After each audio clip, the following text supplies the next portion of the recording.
Chicken biryani, mutton biryani எல்லாத்தையும் side கட்டிரும். இந்த மாதிரி ஒருக்கா மஷ்ரூமில் செஞ்சு பாருங்கள். அதே அளவு ப்ரோட்டீனும் இருக்கும், டேஸ்ட்டும் செம்மையாக இருக்கும், அட்டகாசமாக இருக்கும். கண்டிப்பாக ஒருக்கா அந்த மாதிரி செஞ்சு பாருங்கள்.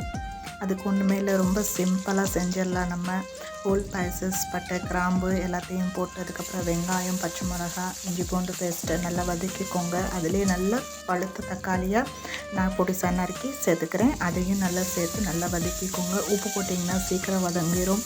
உங்களுக்கு போர் அடிக்குது, சமைக்கிறதுக்கு இஷ்டம் இல்லை உடம்புக்கு சரியில்லை, அந்த மாதிரி நேரத்தில் செய்யலாம். இல்லை அலுப்பாக இருக்குது, ஈஸியாகவும் சமையலை செஞ்சிடணும், சீக்கிரமாகவும் செஞ்சிடணும் அப்படிங்கிற நேரத்துலையும் இந்த மாதிரி ஒருக்கா ட்ரை பண்ணி பாருங்கள். இந்த லஞ்ச் பாக்ஸுக்கும் சூப்பராக இருக்கும், பசங்களுக்கும் ரொம்ப பிடிக்கும், ரொம்ப ஹெல்த்தியான ரெசிபி.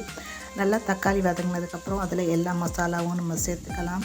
நீங்கள் சிக்கன் மசாலா சேர்க்குறதுனாலும் சிக்கன் மசாலா சேர்த்துக்கலாம், இல்லாட்டி பிரியாணி மசாலாவை சேர்த்துக்கோங்க. அதுக்கப்புறம் தனியாத்தூள், மிளகாத்தூள், மஞ்சத்தூள் இதெல்லாம் சேர்த்துக்கோங்க. கரம் மசாலா சேர்க்குறதா இருந்தால் சிக்கன் மசாலா சேர்க்க தேவையில்லை. இதெல்லாம் சேர்த்து நல்லா வதக்கிக்கிட்டு அதில் ஒரு கைப்பிடி அளவு கொத்தமல்லியும் புதினாவும் சேர்த்து அதையும் வதக்கிக்கோங்க.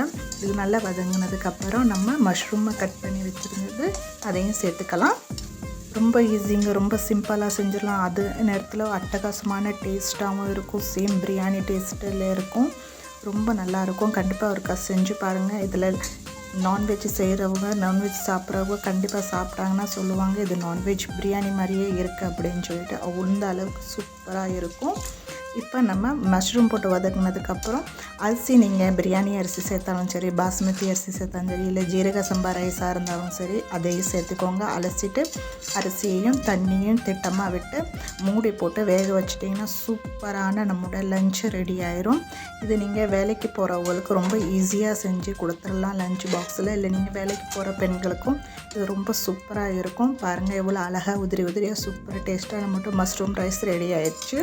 இப்போ நீங்கள் மேலால் ஒரு ஸ்பூன் எண்ணெயையும் நல்ல கொத்தமல்லி தலையையும் தூவி விட்டு நல்ல கமன்னு ரைத்தா கூட சர்வ் பண்ணி பாருங்கள். இதுக்கு சைட் டிஷ்ஷே தேவையில்லை, இருந்தாலும் நீங்கள் நல்லா ரைத்தா பண்ணி இல்லை தயிர் வெங்காயத்து கூட அது கூட சர்வ் பண்ணி பாருங்கள். சூப்பராக இருக்கும். கண்டிப்பாக எல்லாருக்குமே ரொம்ப பிடிக்கும். இவ்வளோ நேரம் வீடியோ பார்த்ததுக்கு ரொம்ப நன்றி. ஐ ஹோப் உங்களுக்கு இந்த ரெசிபியும் பிடிச்சிருக்குன்னு நினைக்கிறேன்.